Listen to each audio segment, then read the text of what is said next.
Instead, he's gonna go right to his elbow, right?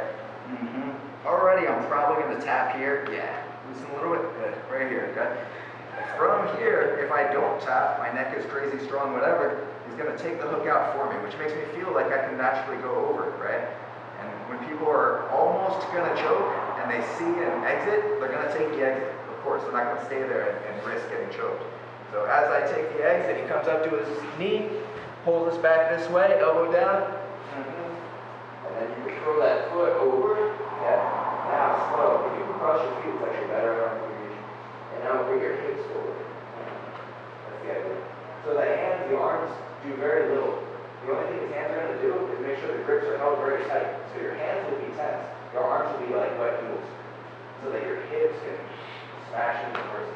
Boom. Okay? Nice. See that? I lost the battle. Alright, cool. You guys want to get a shot? Alright, start. 1, 2, 3, go. Thank you.